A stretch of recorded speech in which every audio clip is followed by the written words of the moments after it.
좋아요와 구독 눌러주세요.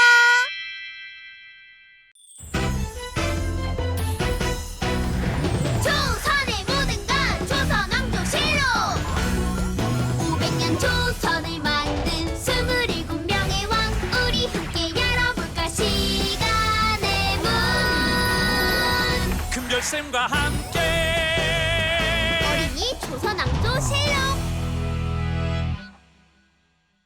우리 벌써 조선의 8번째 왕을 만나볼 차례가 됐습니다. 와, 신나요. 1468년 세조가 왕이 된 지 13년 만에 갑작스럽게 세상을 떠났죠.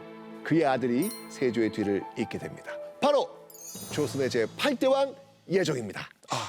오늘은 예종 말고 한 명의 주인공이 더 있습니다. 아, 누구예요? 예종실록에서 만나볼게요. 꿈을 펼치지 못한 왕 예종. 세조에겐 각별히 아끼던 첫째 아들 의경세자가 있었죠.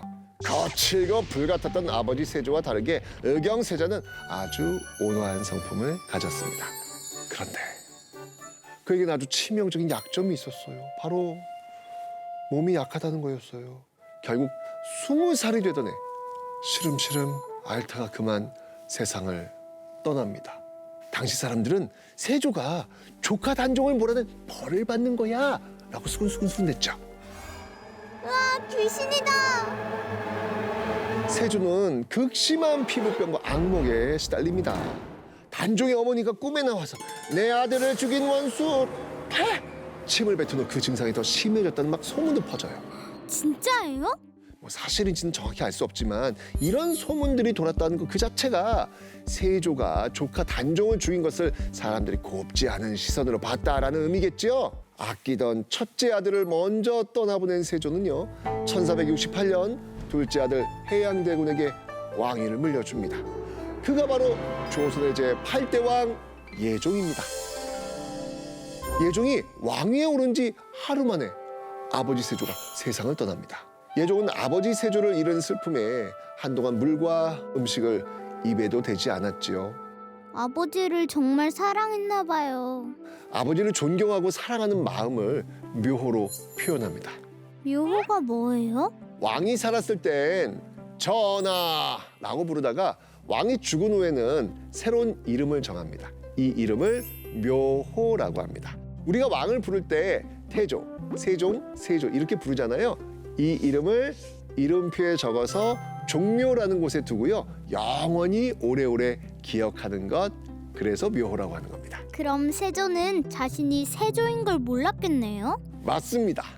왕이 죽고 그 다음 왕이 정하게 되는 게 바로 묘호입니다. 예종도요. 아버지가 죽은 후 아버지의 묘호를 정하죠. 이 중에서 묘호를 고르시면 됩니다. 하지만 예종은 이거 다 거부합니다. 예종이 원한 이름은요. 세조. 신하들은 당황합니다. 원칙적으로 이 조라고 하는 건 나라를 세운 왕에게만 붙이는 좀 특별한 묘였거든요. 아, 나라를 세운 태조. 그런데 세조는 나라를 세우진 않았잖아요. 아버지 세조의 업적이 나라를 세우는 왕과 다를 게 없다 라고 이렇게 주장을 하는 거죠. 신하들은 아이고야 이 예종의 고집을 꺾을 수가 없었습니다. 그래서 결국은 계승한 왕이란 뜻의 세와 나라를 세운 군주란 뜻의 조를 합쳐서 세조라는 묘로 정하게 된 거죠. 정말 이거 최고의 묘를 얻은 겁니다. 헐.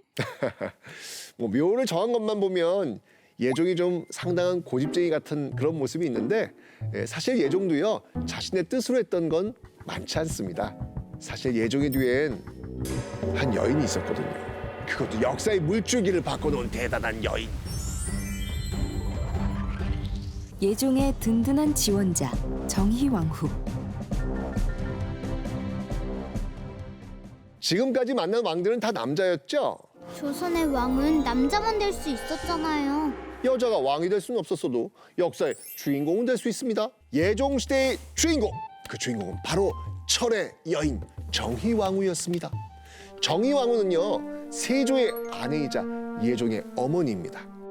세조, 예종, 그리고 다음 왕인 성종까지 조선의 새 임금과 운명을 함께합니다. 저는요, 이 정의왕후가 와우, 아주 당찬 여인이었다고 생각합니다. 계유정난때 좀 이 망설이던 세조한테 이 정의왕후가 직접 갑옷을 입혀줬다라는 일화도 전하고 있거든요. 세조는요, 중요한 결정을 낼 땐 꼭 정의왕후의 의견을 들었습니다. 그러니까 세조의 정치적 조언자이자 동반자였던 셈이죠. 세조가 죽고 정의왕후에게 내려진 미션! 정의왕후의 아들 예종이 19살 어린 나이에 왕이 되는데요. 완전한 성인이 되지 않았기 때문에 왕의 어머니인 그 정의왕후가 수렴청정을 하게 됩니다. 수렴청정 말이 너무 어려워요. 어린 왕이 직접 정치를 하기가 어렵다고 판단되는 경우에 어머니나 할머니가 왕 뒤에서 대신 나랏일을 돕는 거예요. 정의왕후는요, 아들이 그 왕의 역할을 제대로 할 수 있도록 아주 든든하게 아들의 뒤를 지킵니다. 하지만 1470년 예종은 왕이 된 지 15개월 만에 병으로 세상을 떠납니다. 고작 20살인데요? 갑작스러운 예종의 죽음, 조선의 운명은 또다시 정의왕후 손에 맡겨집니다. 조선 최초의 여성 권력자. 정의왕후가 선택한 사람이 다음 왕이 되는 상황. 정의왕후는 아들을 떠나보낸 슬픔에 빠질 그런 시간이 없었습니다.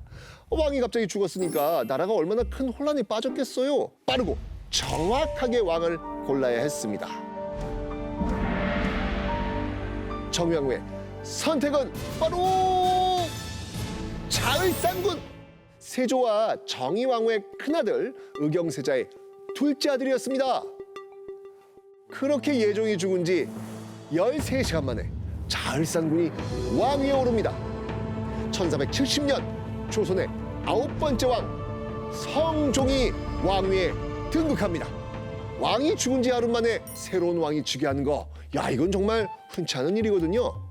정의왕후는 빠르게 후계자를 선택해서 나라의 혼란을 막고자 합니다. 신하들은 또다시 정의왕후에게 청정을 권하지요. 당시 성종의 나이가 고작 13살이었거든요. 정의왕후는 성종이 나랏일을 돌본 동안 그의 옆에서 힘을 실어주고 함께 나랏일을 살폈죠. 정의왕후는 세조가 하지 못한 일도 해냅니다. 남편 세조에 의해서 희생당한 사람들을 꼼꼼히 챙겼지요. 계유정난 때 반역자로 몰려 옥에 갇힌 신하들을 2차례에 걸쳐 풀어줍니다. 또한 단종의 아내인 정순왕후와 단종의 누나 경혜공주에게도 옷과 양식을 보냅니다. 경혜공주의 자식들도 따로 살뜰히 살폈죠. 세조에겐 볼 수 없었던 따뜻한 리더십을 보여준 거죠.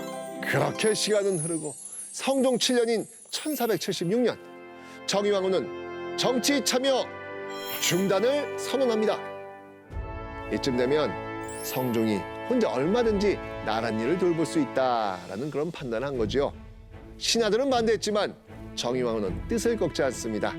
정의왕후는 다시는 나랏일에 관여하지 않습니다. 그리고 남편과의 추억이 있는 온양행궁에서 숨을 거뒀지요. 예종과 성종에겐 좋은 어른이 있었네요. 아마 예종이 몇 년만 더 살았더라면 정의왕후의 도움을 받아서 더 좋은 왕이 되지 않았을까라는 생각을 한번 해봅니다. 예종은 백성들의 마음을 세심하게 살필 줄 아는 그런 왕이었거든요. 옥살이는 누구에게나 힘든 일이다. 아무리 죄인이라고 해도 불필요한 고생은 하지 않게 하라. 아무리 죄를 지은 사람이라 해도 인간답게 대해야 한다는 예종의 마음, 어떻게 느껴지십니까? 네, 느껴져요. 그럼 예종실록 끝!